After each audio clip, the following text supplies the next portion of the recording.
Good evening, everyone.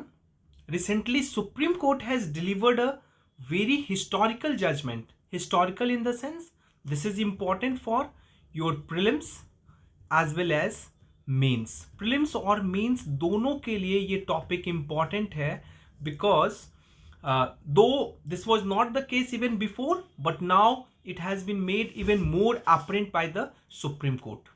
अभी recently case जो है तन्वी बहल वर्सेस श्रेय गोयल न्यूज में है, राइट? सो ये केस में क्या था, बेसिकली पहले ये समझना. सुप्रीम कोर्ट ने ये बोला कि जो डोमिसाइल बेस्ड रिजर्वेशन है, domicile based reservation not at the MBBS level, not at the MBBS level but at the PG level, post graduate level पे, पोस्ट ग्रेजुएट लेवल पे this has been declared as unconstitutional. Supreme Court ने बोला कि domicile based reservation for PG medical admission is unconstitutional. So देखो, सबसे पहले कि ये कॉन्स्टिट्यूशनल बेंच नहीं था. यू नीड टू नो कि this was not a constitutional bench. 2 जजेस बेंच का एक डिवीजन बेंच था जिसने ये फैसला सुनाया है. और बिफोर दैट ये एक अपील था. व्हाट एग्जैक्टली हैपेंड कि इसी केस में Punjab and Haryana High Court has given the similar ruling. ये सेम रूलिंग दिया था कि domicile based reservation for PG medical admissions are unconstitutional. Are you getting? and then these people decided to appeal against the Punjab and Haryana High Court ruling, or Supreme Court has once again reiterated the same stand that was taken by Punjab and Haryana High Court. Okay, एक और बात ये pre के लिए भी ध्यान रखने की जरूरत है कि आर्टिकल 15 और 16 कहीं पे भी डोमिसाइल मेंशन नहीं करता है. आर्टिकल 16 में आप देखेंगे residence is a word that has been used but domicile has not been used. So ये ध्यान में रखेंगे. अब पहले समझते हैं कि पूरा का पूरा ये गेम क्या है. ओके, जनरली होता क्या है कि पीजी मेडिकल सीट्स के लिए जैसे से टोटल 100 सीट्स आर देयर, तो 100 सीट्स में 50 seats are given to centre. वहां पे सेंटर जो है वो काउंसलिंग करती है. कौन करते हैं? Centre does counselling for 50% of the seats, 50% of the seats, and rest of the seats पे स्टेट जो है वो काउंसलिंग करती है. स्टेट की जो काउंसलिंग बॉडीज हैं वो वहां पे काउंसलिंग करेंगे और काउंसलिंग के बाद इसी ये जो 50% सीट्स पे जहां पे स्टेट काउंसलिंग करती है, यहां पे they use to keep aside some percentage of seats on the basis of domicile. Domicile के आधार पे कुछ सीट्स को ये लोग रिजर्व करते थे, उसको सेट असाइड कर देते थे, and this has been declared as unconstitutional by none other than Supreme Court. तो सबसे पहले हिस्टोरिकल प्रेसिडेंट को देखेंगे कि हिस्टोरिकली कोई ऐसा केस आया है कि नहीं आया है. एंड यस, एक केस था doctor Pradeep Jain versus Union of India case 1984. यहां पे this was a very historical case because this time supreme court यहां पे अलाउ किया था रेसिडेंस बेस्ड रिजर्वेशन इन एमबीबीएस कोर्सेज. मतलब कि एमबीबीएस कोर्सेज में रिजर्वेशन दिया जा सकता है on the basis of reservation. Reservation के आधार पे एमबीबीएस कोर्सेज में ये रिजर्वेशन दिया जा सकता है. सुप्रीम कोर्ट उस समय क्या बोला था कि स्टेट जो है they are an important investors in terms of infrastructure. Medical colleges को रन करने में उनका काफी ज्यादा कॉस्ट आता है. So it is reasonable for them to reserve some seats for local residents. तो ये रीजनेबल है कि कुछ सीट्स जो है वो लोकल रेसिडेंट्स के लिए रिजर्व कर सकते हैं.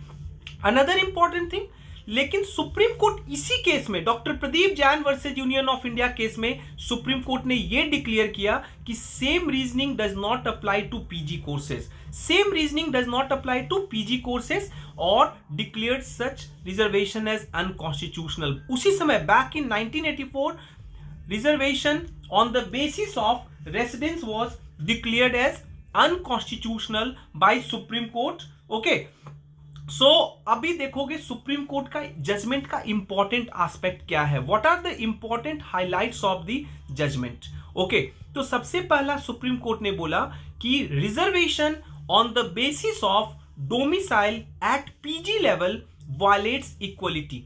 वो बोलते क्या है कि it creates inequality among students based on their state of residence. Article 14 का डायरेक्ट वायलेशन है।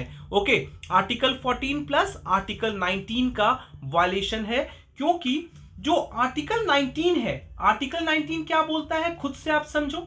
आर्टिकल 19 जो है, what exactly it says? It says कि you have a right to move freely and seek education anywhere. आप कहीं पे भी freely move कर सकते हैं और you can seek education anywhere. तो सुप्रीम कोर्ट ने बोला कि इन दोनों आर्टिकल्स को ये वायलेट करता है। सेकंड, सुप्रीम कोर्ट ने बोला कि merit should be the criteria for higher level of education. यहां पे जैसे पीजी लेवल है तो वहां पे हमें मेरिट को सेंटर में रखना चाहिए, ना कि एनीथिंग एल्स।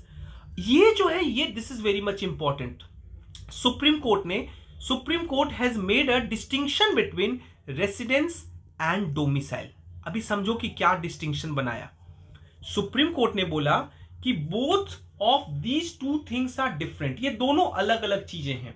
सुप्रीम कोर्ट बोला कि डोमिसाइल का मतलब ये होता है अ पर्सन्स लीगल होम, और इंडिया में जितने भी इंडियंस हैं उनका लीगल होम इज इंडिया। कोई भी one does not belong to say UP और बिहार और बंगाल, रादर डोमिसाइल सिंगल है because everyone is Indian. We do not have dual citizenship concept. उन्होंने, कोर्ट ने क्या बोला कि जो आर्टिकल 5 में डोमिसाइल का है तो उसका सिंपल मतलब है there is only one domicile in India, और वो क्या है? Domicile of India. सारा पूरा कंट्री में वही सिंगल डोमिसाइल है। और प्लेस ऑफ रेसिडेंस का सिंपल मतलब है जहां पे आप अभी रह रहे हो। टेम्पररी भी हो सकता है, परमानेंट भी हो सकता है, but domicile cannot be different for any Indian. All Indians are legally Indians. Simply ये सुप्रीम कोर्ट ने बोला। Another important thing is no impact on past admissions. Past admission पे कोई इंपैक्ट नहीं पड़ेगा। अगर जो पहले जिन लोगों को इसके आधार पर रिजर्वेशन मिला है तो उनको, उनके ऊपर कोई इंपैक्ट उसका नहीं पड़ेगा। ठीक है, अब समझते हैं कि what are the benefits of local reservation. पहला बेनिफिट है कि it creates opportunities for locals. जो लोकल है वो अपने लोकल मिलियो में जाके पढ़ सकते हैं, same environment they can enjoy. It also benefit local economy. Further it also empower disadvantage sections. बहुत सारे सेक्शंस के लोग ऐसे हैं they can not afford to go outside of their state, afford to go outside. तो उन लोग के लिए ऑब्वियस सी बात है कॉस्ट थोड़ा कम करता है, and ultimately it save aspirant from cultural shock. ठीक है, कल्चरल शॉक बोलने का मतलब ये है, say a resident of Nagaland goes to Haryana, तो हरियाणा जाता है तो ही और she faces cultural shock.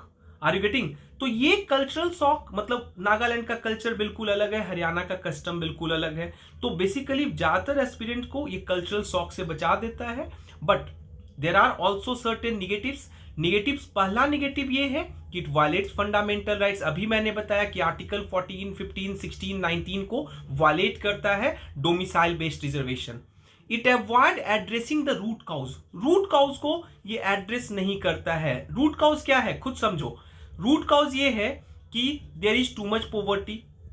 Root cause ये है there are less number of seats जितना डिमांड है उससे कम है। अगर सीट्स ज्यादा रहेंगे सो ऑब्वियस सी बात है this issue would not arise. Then it also impact national integration को भी इंपैक्ट करता है। खुद से समझो क्यों? क्योंकि जब नागालैंड का बंदा can not come to Haryana so of course he can not understand the diversity prevailing in this country. No understanding of diversity. जो इस कंट्री में डिवर्सिटी है ऑफ डिवर्सिटी उसको वो कभी समझ नहीं पाएगा। ही और she would also develop parochialism, narrow nationalism के कॉन्सेप्ट में बंधा रह जाएगा। There would also be economic efficiency. So ultimately what we should do that, of course quality of education needs to be improved. ये बढ़ाने की जरूरत है। एवरीवन, क्वालिटी ऑफ एजुकेशन बोलने का मतलब है गवर्नमेंट स्कूल्स में भी बहुत अच्छा पढ़ाई होना चाहिए। Are you getting? Then focus should be on merit based admission. देखो हायर एजुकेशन की बात कर रहे हैं सो ऑब्वियस सी बात है focus should be on merit. Another problem is, अभी मैंने बोला कि इनटेक को बढ़ाइए. In case if you increase the number of seats, so obvious सी बात है this issue would never arise.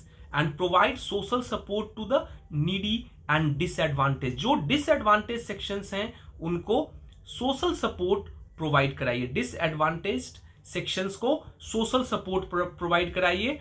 And this particular judgement is really good. हमें चाहिए यही कि जितना ज्यादा से ज्यादा बाहर के लोग दूसरे स्टेट्स में आए, so that we can really understand diversity of this country. I hope सारी चीजें क्लियर हो. Take care. Okay, see you tomorrow.